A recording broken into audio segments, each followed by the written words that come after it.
Hi guys, Henry here, and in this video I want to show you how to go about printing off the World War II figures.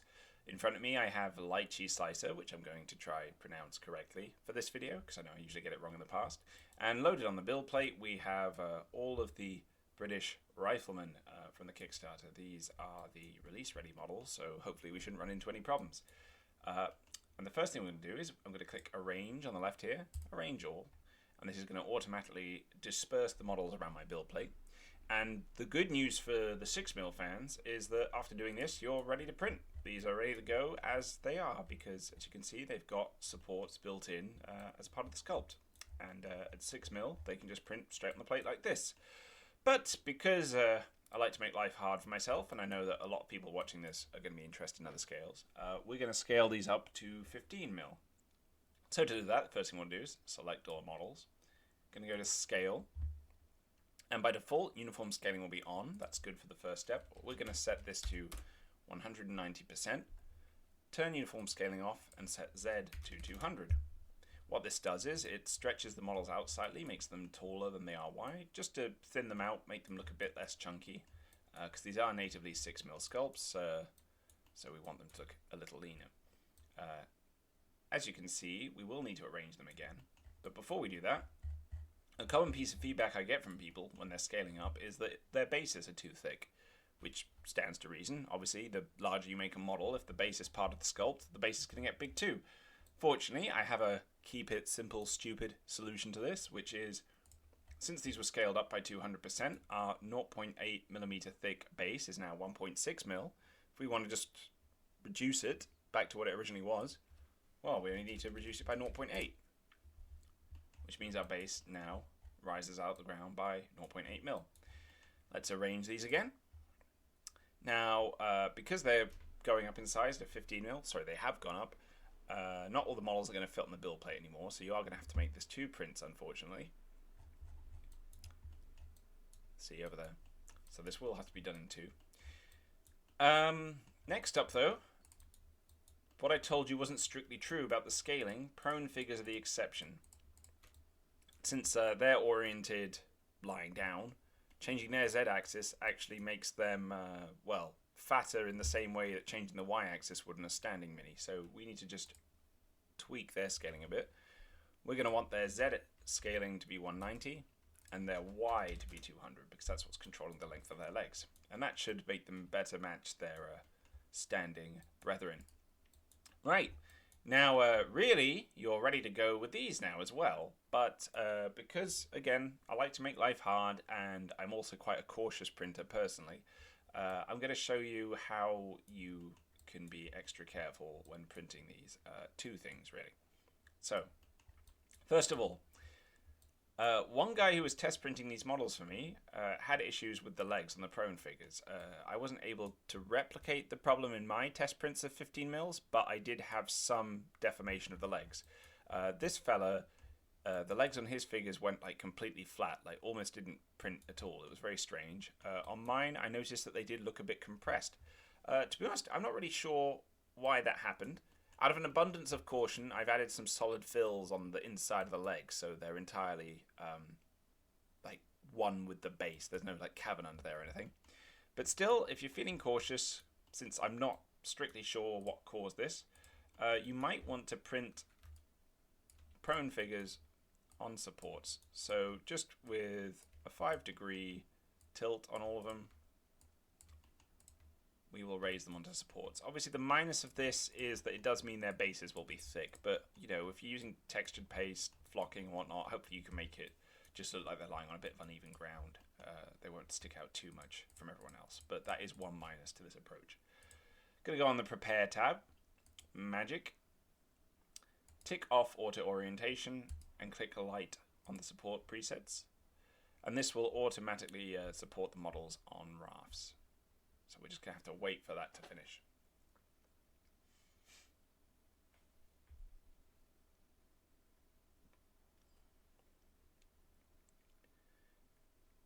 Now the auto supports won't be perfect. We have to come in and supplement these a bit. So I like to go on the visibility settings and set my supports to just display the tip so I can see more easily. What we want to do with our manual support placement is just run light supports across the lip of the base, just to make sure there's no island down there and give it a nice grip. And we are going to bulk out the supports underneath as well, because again, I'm a cautious guy. Don't worry, these are perfectly easy to remove, and it doesn't really matter if you scuff up the bottom of the base or even the sides of the base, because we're going to be covering this with textured paste and flock. These are going to be stuck down group bases. If you watch this video to the end, you'll actually see me doing all my oh, sorry, not this video. If you watch my painting videos, you'll see me doing the basing. Sorry.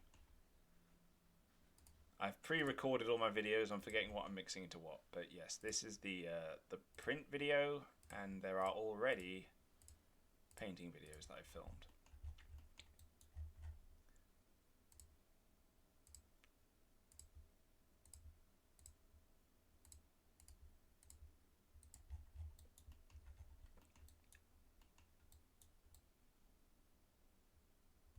Are there any I've missed? Yes, this one.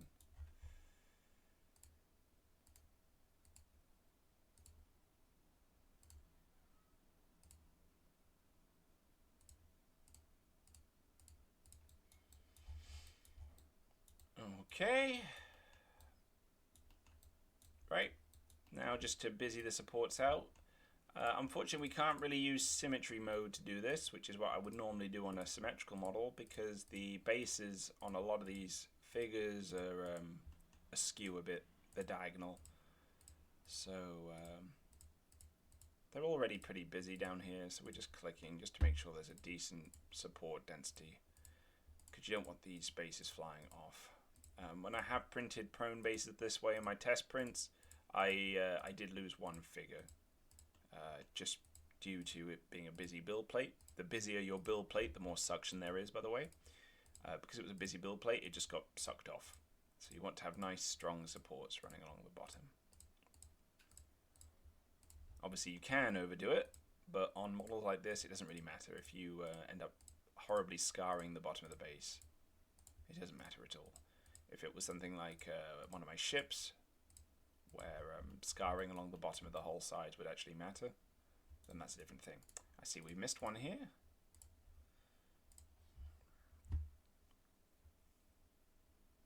Okay.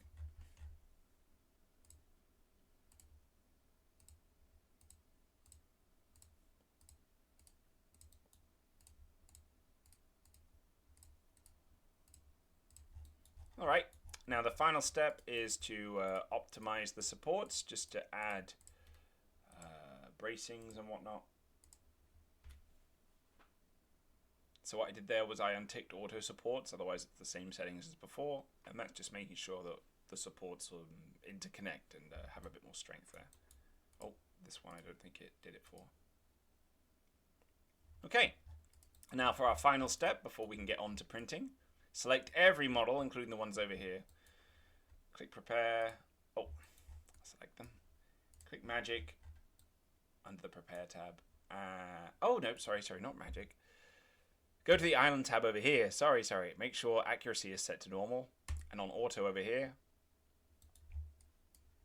Sorry, select like that. Right.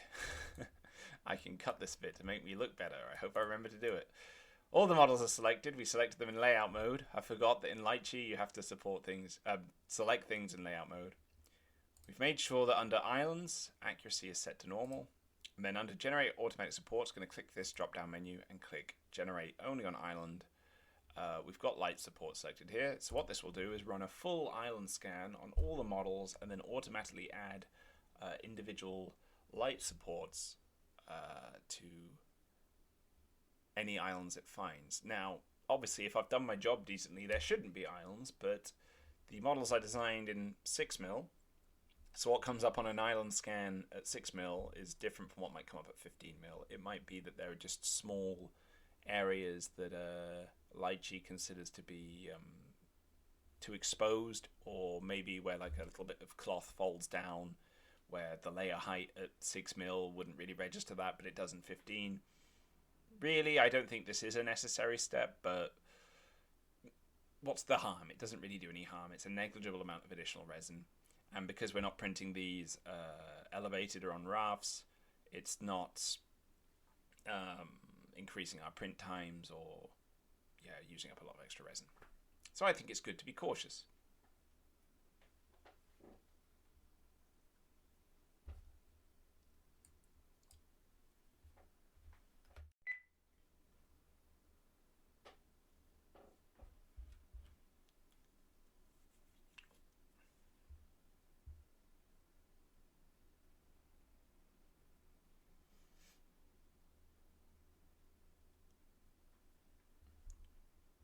Okay, we've been told there's one island it couldn't support, so if I go on the island tab here and click show, that will show me where that island is. Yeah, I guess that is. If this happens, you just have to manually click to add a support, so there we go. That's all the islands supported. Got to go back to the layout tab just to make sure I've got every model selected, then prepare. Our final step is just to group select all of the supports that are on the map, as it were. Move to base and just set the support base to be 2 mil wide. And that just means that they won't be so intrusive. Really, it's a very small number of supports that have been added. You can see the litchi ones by the circular bottoms. But again, this is just something you can do out of an abundance of caution. Final step, we should save. Save as. I recommend the Litchi Lite format because it's got a much smaller file size. That's because it imports the 3D models each time you open it. A plus side of that is that if you update any models, those updated ones will get imported in. Whereas a normal Litchi slicer scene will include the 3D model as part of the file. So I'll just save this. I've already got a print for this, I think, but let's just call it British Riflemen. There you go. And now this is ready to print. So I'll see you in the next part of the video. I won't be removing this exact print, but a print I did a few weeks ago. But yeah, see you in a moment.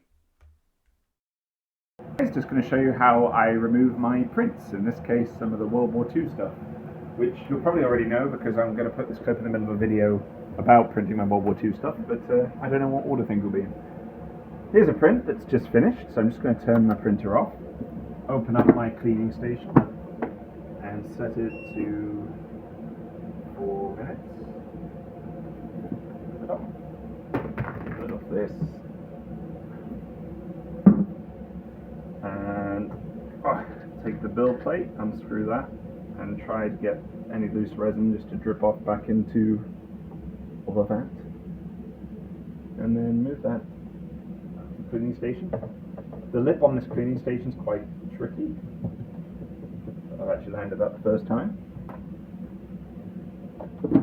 And then clip this in.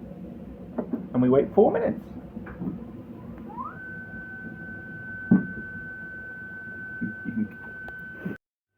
While the cleaner's going, take my old plastic tub, just putting some cold water in the bottom so I can top it up with some boiling water in the hopes that we get some near boiling water as a result. And I'll be using this to remove the prints. You can cut it there.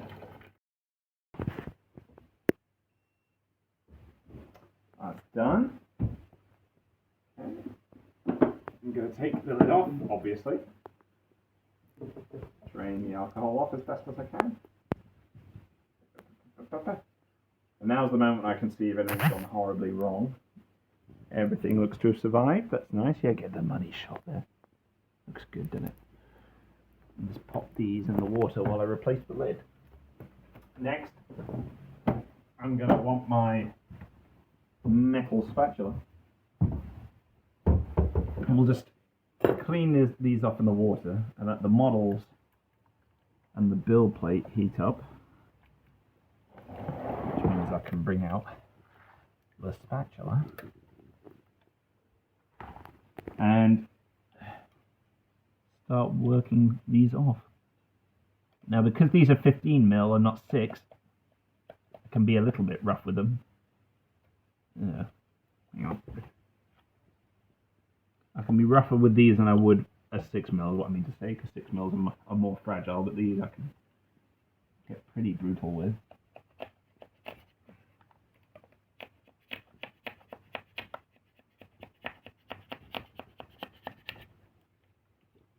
How's the light on those though? All right.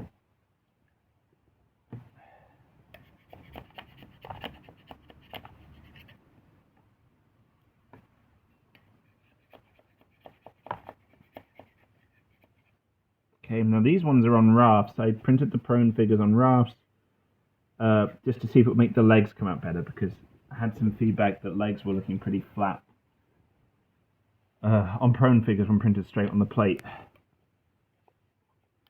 And the rafts you have to sort of spring up like this. Unfortunately, because of the way the plates are arranged,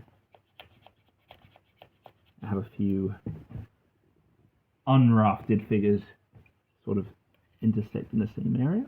But that desk doesn't want to move.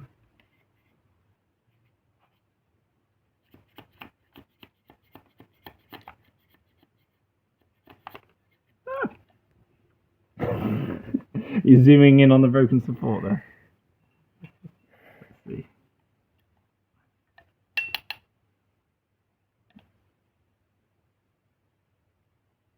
Nothing broke from what I can see. Pre-curing, they're reasonably flexible. In the case of the resin I'm using, it's a 50-50 mix of Spiraya and the cheap Elegoo standard stuff. I'm thinking of switching over to Elegoo ABS-like, but I've got like 5 bottles of the standard resin left, so it'll be a while.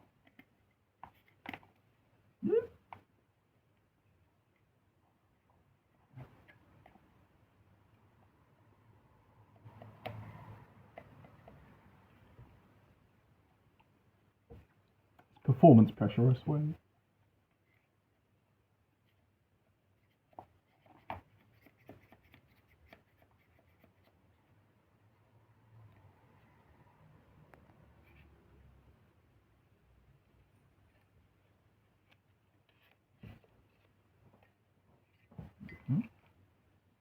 Which leaves us just that more to the printed by itself for no reason. That's a mistake. There we go. Clean plate, make sure that's all flat, nothing on there. And that can go in the machine later. Hello. Whereas the prints now are going to go in a dark cupboard for about half a day, I would say. Just give them time to dry off, and then they'll be cured when they've dried. Alright, you can see me in the next part. Bye-bye.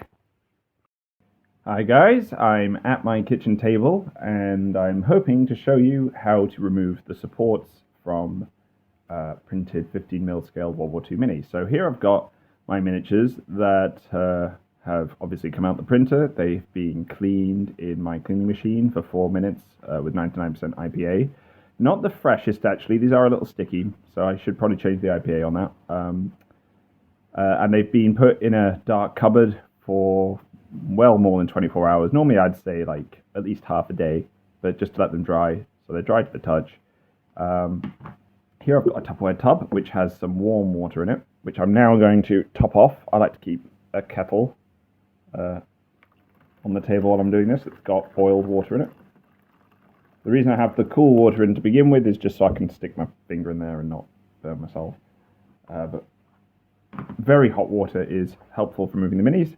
And I've got my third tub that I'm just going to drop the minis in as I remove the supports. So, here's our first miniature. Now, I added supports. If you've watched my clip about printing these at 50mm, I added an extra support out of paranoia. That's been done by the slicer. I'm not really sure what that thinks it's supporting. But this support under the rifle is actually part of the sculpt. I put that there. So, really, I should just drop them in. As I'm snipping, I'll try to remember to say if this is a support that's been added by my slicer, if I put it there. So let's just get a few in there. They're just sitting there to warm up. Ow, ow, ow, ow. So the supports often will just come away once they're heated like that very easily. This guy's actually done. And the good thing about if the supports come off when they're hot and the model isn't cured, again, I should stress these models haven't been cured. They've just come out the cleaning machine and sat in the cupboard. It means that you're not going to get pocks and scarring, and the support should just come away quite cleanly. So there, like so. Another thing you can do, these are actually going to go on bases, but you can snip away the base just to make it square. Hang on, if I hold them like that, yeah, you can see. The base is 0.8mm thick. Again, in the video on printing these at 50mm, I showed you should sink them into the base if you're scaling them up. So these come out nicely. Heat this up. Got another one here, more complicated. Again, though, these will just come off. These were part of the sculpt. If they've got like a square bottom like that, that means I did it. Sorry, I can see the camera's going out of focus. It's probably all the hot condensation.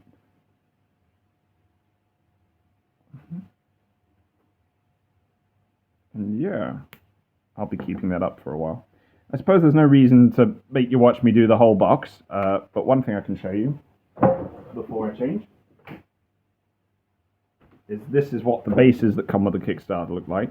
So if you're worrying about the irregular size of the bases,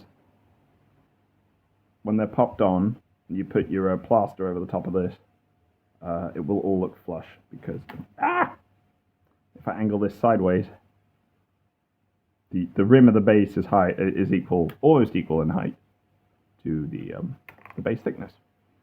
And yeah, I guess I'll do a few more silently and then turn the video off or speed it up or do something, I don't know, still deciding.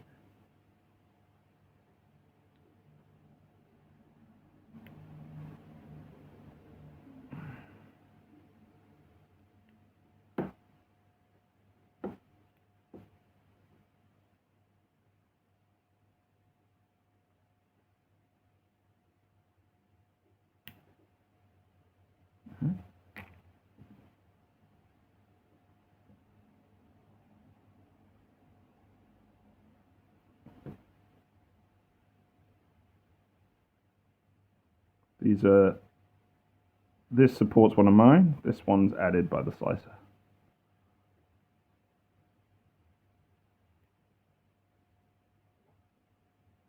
There are small supports under the bayonets. I'm not removing those because by the time I flock the models, that support will just be invisible and it is difficult to take off without damaging the bayonet.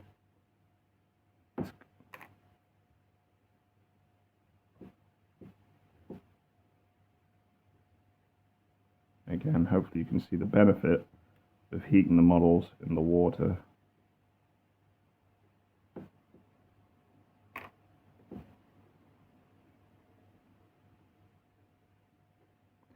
Some of them, this is the slicer. When you see this, my slicer has added thin supports under the rims of the Brody helmets. Just clip them and pull and they'll come away. Yeah. Okay, guess I'll leave it there. Hey guys, thought it'd be a good idea to get this on camera while I had the chance. Beneath me here I have some 15mm prints of Battleground 1940 Blitzkrieg models. Sorry, I'm trying to do this one-handed. Here we have a artilleryman with a shell, boys AT rifleman. But I'll show off the models properly in a better context later. What I wanted to show you is how I'm doing the models, how I'm removing them. So in here I have some near boiling water, and the models are inside still on their supports.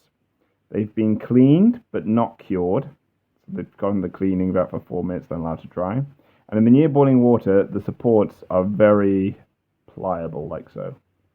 In fact, that one just came off by itself. And so yeah, I'm putting them in hot water, removing the supports, trimming down the bases, and putting them in here. And for printing these, I scaled them up to 15mm, and I automatically added islands at a normal detail scan in Litchi, and that's covered any potential bases. Like errors, things I've overlooked to support, and everything's been successful. I haven't seen any misprints as of yet. Fingers crossed.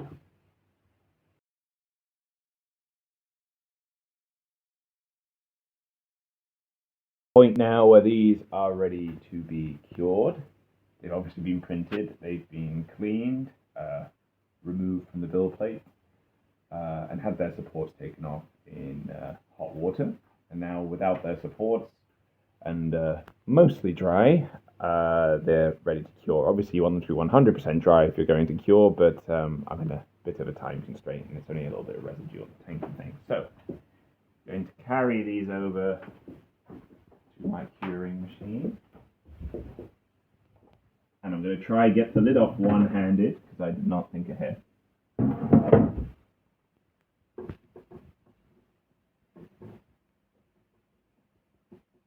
Oh. I'm going to lose a turret. Oh no, that's a desk. Okay. Replace the lid. Remember that I failed to turn on the power.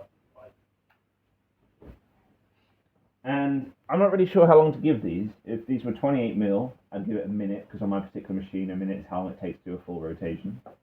But I don't want these to be brittle. I just want them to lose any residual stickiness. I'm going to try my luck with 30 seconds. And I guess I'll report back when I see how that's done. And that's that.